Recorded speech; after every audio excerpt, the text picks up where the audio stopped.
اعوذ باللہ من الشیطان الرجیم بسم اللہ الرحمن الرحیم الحمد للہ رب العالمین والصلاة والسلام علی اشرف الانبیاء والمرسلین وآلہ الطیبین الطاہرین۔ اعوذ باللہ من الشیطان الرجیم وفی الارض آیات للموقنین، سورہ الذاریات آیت 20۔ اور زمین میں اہل یقین کے لیے نشانیاں ہیں۔ اس زمین کی بات ہو رہی ہے جس پر ہم زندگی کر رہے ہیں۔ اس زمین میں اللہ تعالیٰ کی خلاقیت وحدانیت پر بہت دلائل موجود ہیں۔ اس کا مطالعہ اس حساب سے کیا جائے، آیات نشانیاں ہیں۔ کس بات کی نشانیاں، کس بات کے دلائل ہیں، کس بات کے براہین، برہان ہے اللہ تعالیٰ کی حقانیت پر کہ ان کا خالق اللہ ہے پر نشانیاں ہیں۔ زمین کو اگر ہم مطالعہ کرتے ہیں اس اعتبار سے کہ اس پر انسان آباد ہے، ایک کرہ ہے، اس کے اوپر ہم لوگ آباد ہیں، اور اس میں اللہ کی بہت ساری نشانیاں موجود ہیں۔ اس کو میں ایک طریقے سے آپ کو سمجھاتا ہوں کہ اس میں ہمارے یہاں زندہ رہنے کے لیے، آبادی کے لیے کتنے عوامل درکار ہیں۔ یہ زمین فضائے ارضی میں، جس فضا میں یہ زمین گھوم رہی ہے، وہ فضا زندگی کے لیے نامساعد ترین فضا ہے۔ اس میں اصلاً زندگی کے لیے کوئی ذریعہ اور وسیلہ نہیں ہے۔ جس فضا میں یہ زمین گھوم رہی ہے، جہاں بھی زمین جاتی ہے حرکت کرتے ہوئے، اس فضا میں زندگی کے لیے کوئی ذریعہ نہیں ہے۔ پھر اس کے باوجود زمین میں زندگی جو ہے وہ آباد و شاد ہے۔ اس کے لیے کتنے عوامل جو ہے وہ بروئے کار آیا ہوا ہے۔ 1 2 3 4 5 10 20 30 40 50 60 70 80 90 100، اس سے زیادہ عوامل ہیں جو زمین میں زندگی کے لیے مساعد سازگار ہے، زندگی کے لیے، حیات کے لیے سازگار ہے۔ کئی عوامل ہیں۔ ان تمام عوامل کا صدفتاً، اتفاقاً جمع ہونا اور پھر زندگی وجود میں آنا، اور زندگی کے لیے یہ زمین جو ہے وہ سازگار ہونا ممکن ہے، اصلاً ممکن نہیں۔ سائنسی اور تجرباتی علوم کی روشنی میں یہ زمین بہترین آیت الہی، نشان الہی ہے۔ اس زمین کے اوپر زندگی نہیں تھی، حیات نہیں تھی، اس لیے کہ یہ زمین جو ہے وہ سورج سے الگ ہو کر کے آئی ہے۔ ایک زمانے میں یہ آگ کا بگولا تھا، یہاں حیات کے لیے کوئی امکان نہیں، زندگی نہیں تھی۔ یہ سب کے لیے مسلم ہے، ساری دنیا مانتی ہے زمین کسی زمانے میں زندگی کے لیے آمادگی نہیں تھی، ممکن نہیں تھا، یہاں زندگی نہیں تھی، یہ طے۔ ایک بات۔ دوسری بات، زندگی سے آتی ہے، یہ بھی مسلم ہے لوگ، مردہ چیز سے زندگی نہیں آتی، الحیات من الحیات، یہ بھی یاد رکھو، زندگی سے آتی، زمین پر زندگی نہیں تھی، یقیناً نہیں تھی، آتشی بگولا تھا زمین، اور اس میں حیات نہیں تھی، بعد میں حیات آ گئی، حیات سے آتی ہے، زمین پہ حیات تھی نہیں، کہاں سے آئی ہے حیات؟ کہاں سے آئی؟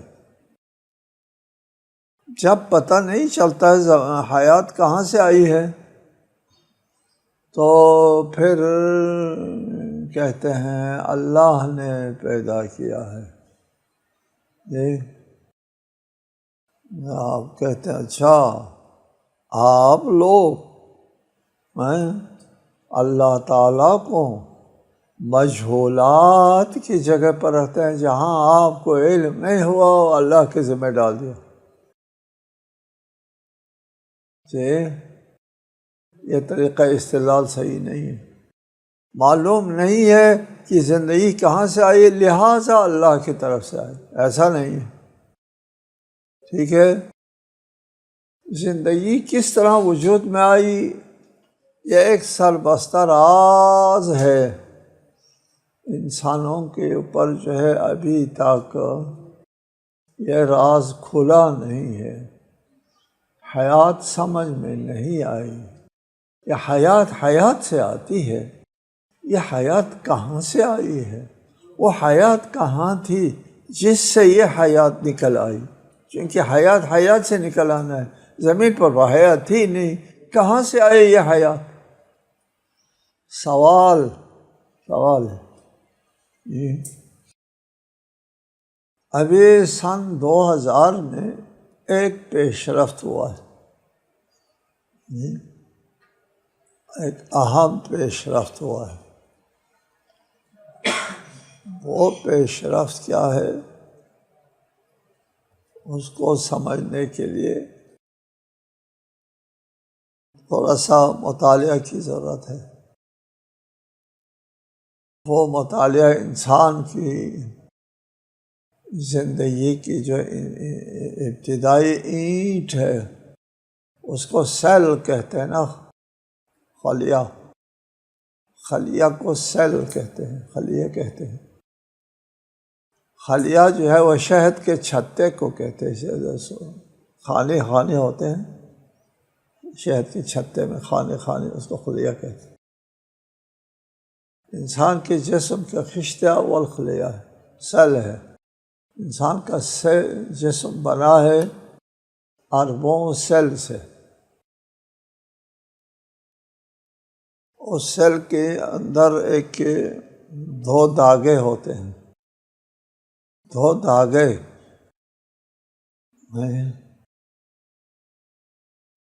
اس کو ڈی این اے کہتے ہیں، ڈی این اے 2 دھاگوں اور ایک دوسرے پر پیچ و خم کھانے والے دھاگے ہیں،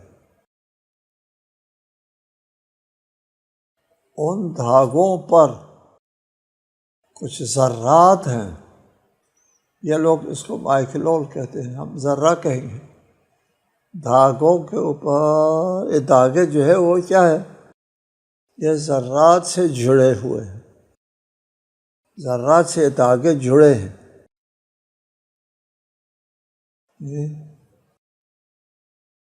کتنے ہیں اس میں، کتنے ذرات ہیں؟ کہتے ہیں 3 ارب۔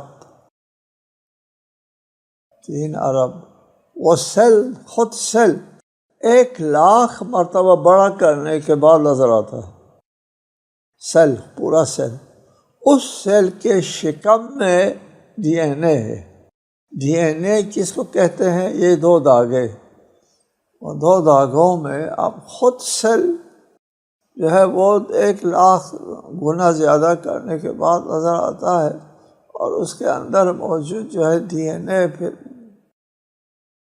وہ کتنا باریک ہے، سبحان اللہ۔ اس کے داغوں کے اوپر جو ایک 3 ارب جو ہے وہ چھوٹے چھوٹے دانے ہیں، وہ کتنے چھوٹے ہوں گے؟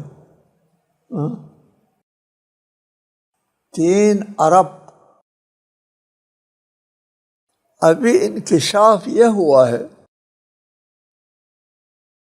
اگر توجہ دیں تو بہت قابل توجہ ہے۔ ہم نے اپنے تفاسیر وغیرہ میں لکھا ہے یہ 3 ارب سال میں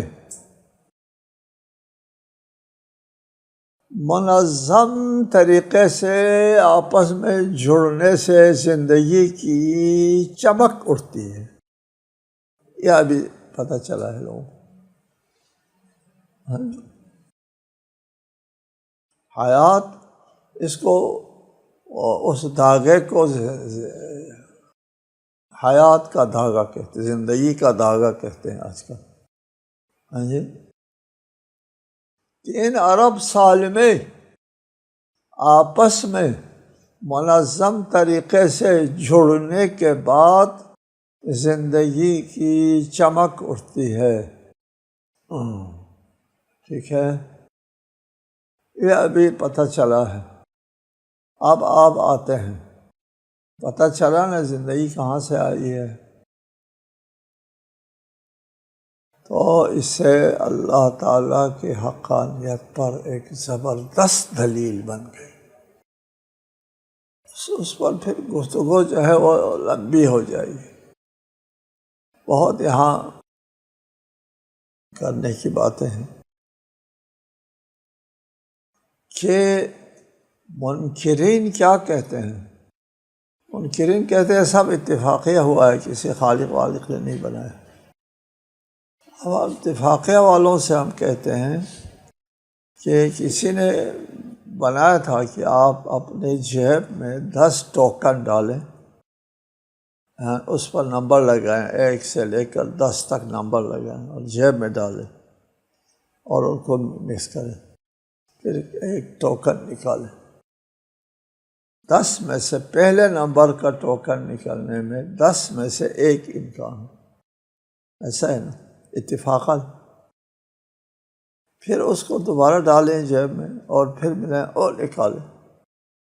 اس مرتبہ دوسرے نمبر کا ٹوکن نکلنے میں 100 میں سے 1، اور 10 میں ضرب کھاتا ہے،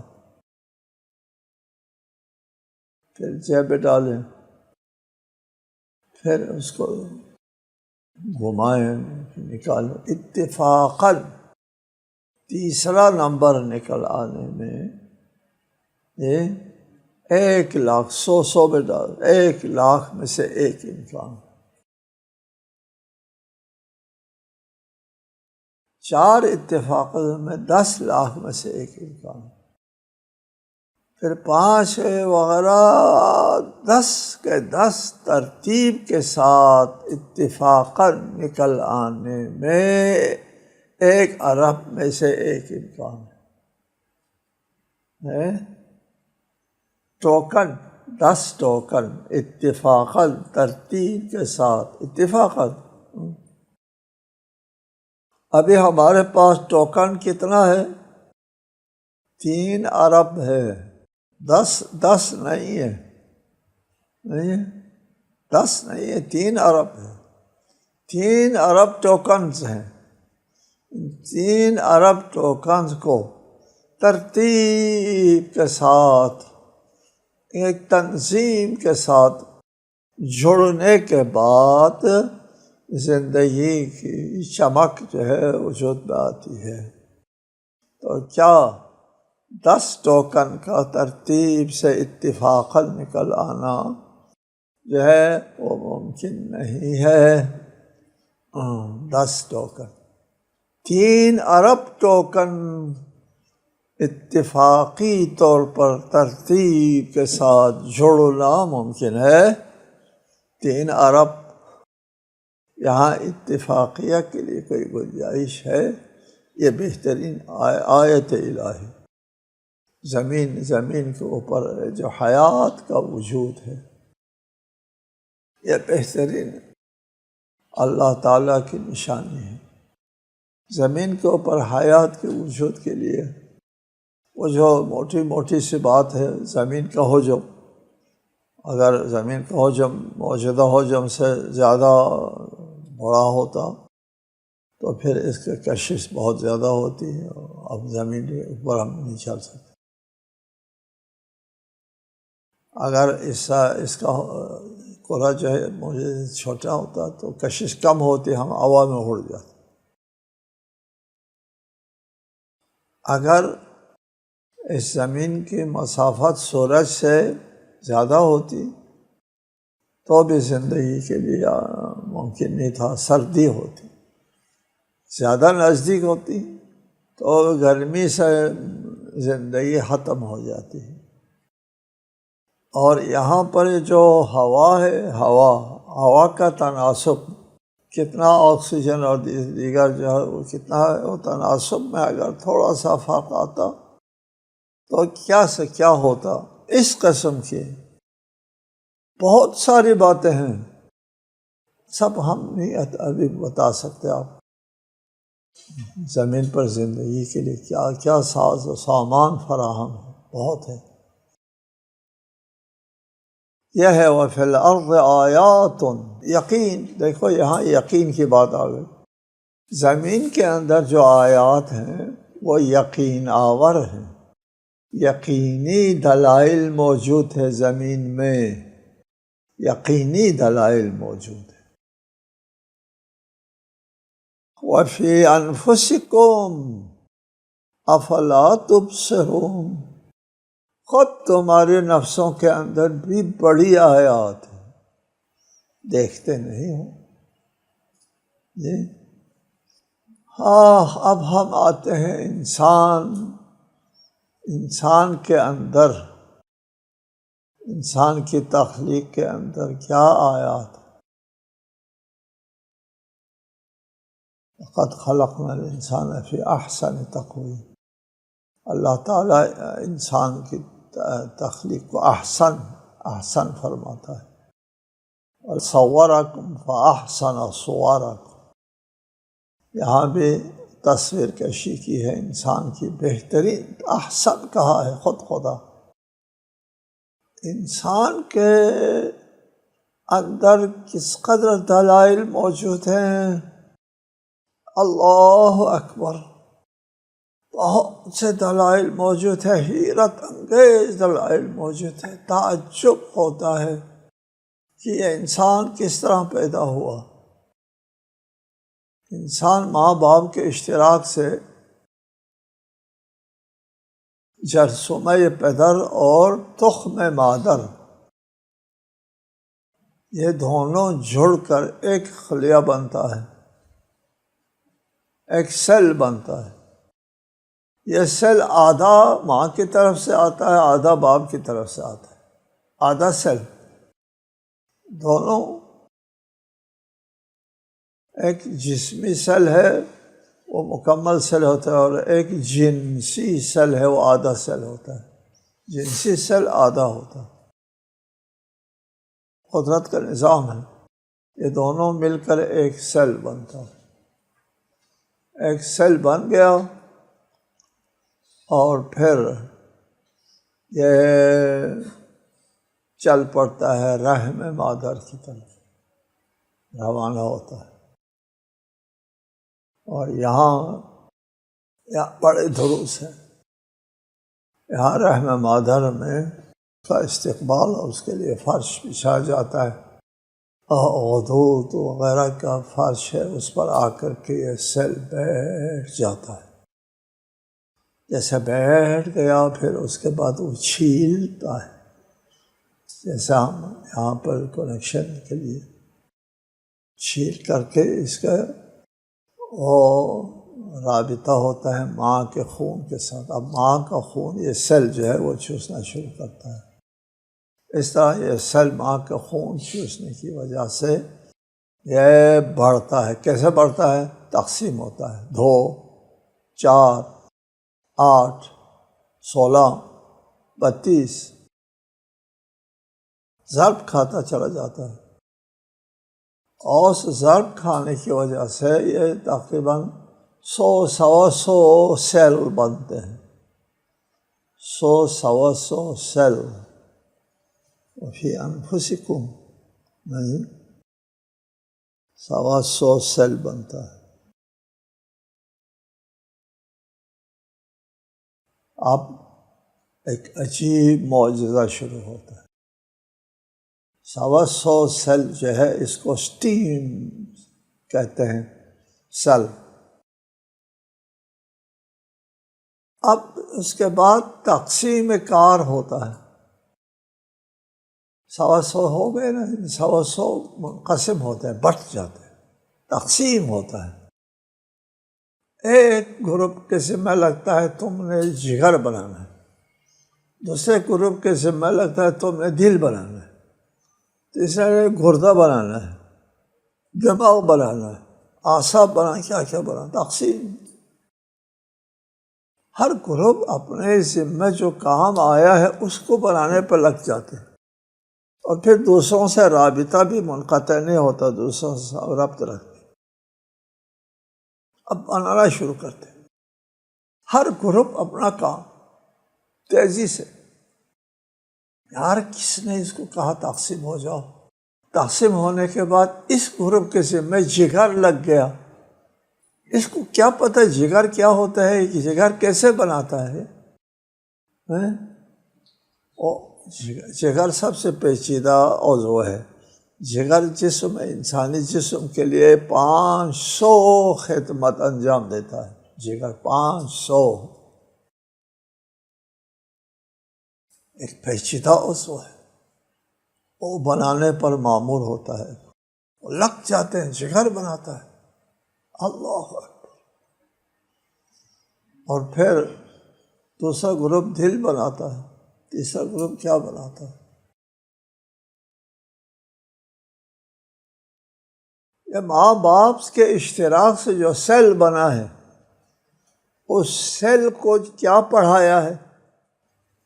اس سیل کو یہ پڑھایا ہے کہ تم نے آنے والا بچہ جو ہے وہ ماموں کی شکل پہ بنانا ہے۔ آپ سب نے کہا جی سب حاضر، ماموں کی شکل پہ بنانا ہے کہا۔ اب یہ جب بنانے لگتے ہیں تو ان کو پتہ ہے ماموں کا منہ کتنا بڑا ہے، ناک کتنی اونچی ہے، آنکھیں کتنی بڑی ہیں، گردن کتنی لمبی ہے، سینہ کتنا چوڑا ہے، ان سب کو پتہ ہے۔ اللہ وفی انفسکم، تمہارے وجود کے اندر بہت ساری نشانیاں ہیں۔ کس نے پڑھایا اس سیل کو؟ کس نے سمجھایا؟ کس مہارت سے اس نے دل جگر بنایا؟ ان سیلوں نے مل کر۔ جی یہ اللہ کے اوامر، لا یعصون ما امرهم اللہ، یہ لوگ اللہ کے امر کے تعمیر میں گناہ کسی قسم کی خرابی نہیں کرتے۔ چنانچہ وہ اسی طرح انسان کو بنا دیتے ہیں۔ اس میں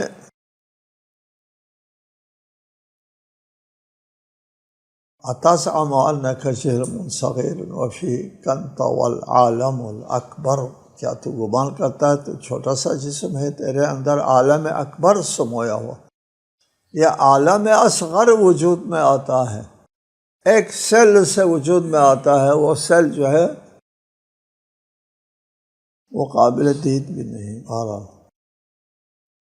وفی انفسکم افلا تبصرون، اس تخلیقی نظام کو تم نہیں دیکھتے؟ یہ سب قابل مطالعہ ہے، آپ لوگوں کے لیے بھی قابل مطالعہ ہے کہ انسان کے ساخت و بافت کے لیے سیل جو ہے آج کل دنیا میں معرفت الہی کے لیے بہترین ذریعہ ہے، بہترین دروس اس سیل کے اندر موجود۔ ہم نے آپ کو 2-4 باتیں بتائیں اس سیل کے معجزات میں سے، معجزے ہیں اس سیل کے اندر، معجزے۔ یہ سیل جو 1,00,000 گنا بڑا کرنے کے بعد نظر آتا ہے، اس میں معجزے ہیں اللہ تعالیٰ انسانی تخلیق کے لیے جو استعمال میں لے آتا ہے اس سیل کو، اس سیل کے بارے میں مطالعہ کرنا بہت ضروری ہے طالب علموں کے لیے، آج کل کے طالب علموں کے لیے۔ وَفِي السَّمَاءِ رِزْقُكُمْ وَمَا تُوعَدُونَ، اور تمہاری روزی آسمان میں ہے، اور وہ بھی جس کا تم سے وعدہ کیا جاتا ہے وہ بھی آسمان میں ہے۔ وَفِي السَّمَاءِ رِزْقُكُمْ، تمہاری روزی آسمان میں ہے، اس سے نفی نہیں ہوتی زمین میں نہیں ہے، زمین میں بھی ہے لیکن بیشتر آسمان میں۔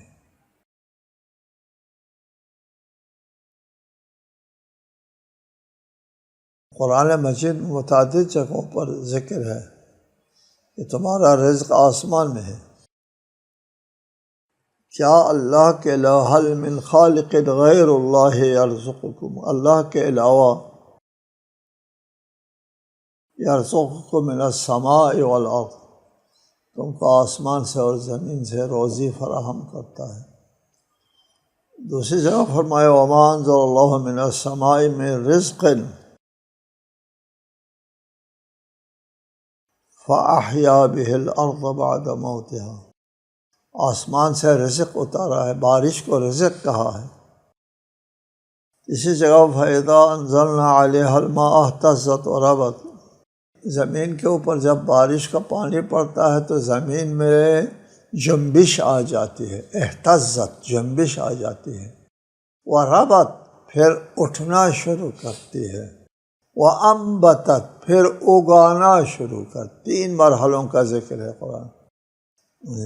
وہ کب؟ جب آسمان سے اس کے اوپر پانی پڑتا ہے، وہ بھی آسمان سے ہے۔ زمین میں جنبش آسمان سے آنے والے پانی سے ہے، زمین میں جو رزق دینے کے اگانے کی جو بات ہے وہ آسمان سے آنے والے پانی کی وجہ سے ہے۔ اور بہرحال آج کے ماہرین نے بھی بتایا ہے کہ انسان کی روزی جو ہے وہ اگرچہ زمین میں ہے لیکن 70% آسمان سے ہے، باقی فیصد جو ہے زمین سے۔ آج کل کے ماہرین بتاتے ہیں، ہم قرآن کے حوالے سے بات کرتے ہیں تو لوگ نہ مانتے ہیں کہ ان کی مشاہدہ کے خلاف ہے، کہاں آسمان سے، یار زمین سے سارے رزق ہیں، آسمان سے ایک پانی آتا ہے، آسمان سے بارش آتی ہے، آسمان سے دھوپ آتی ہے، آسمان سے آپ کے لیے فصل کے لیے کھاد بھی آتی ہے، نائٹروجن، وہ کھاد جو فضا میں، بہرحال یہ نائٹروجن جو ہے وہ زراعت کے لیے، زمین میں رویدگی پیدا کرنے کے لیے جو ہے وہ مواد اس کا آسمان سے زمین پر گرتے ہیں، تو پھر زمین جو ہے کسی قسم کے کام کرنے کے قابل ہو جاتی ہے۔ السلام علیکم ورحمۃ اللہ وبرکاتہ۔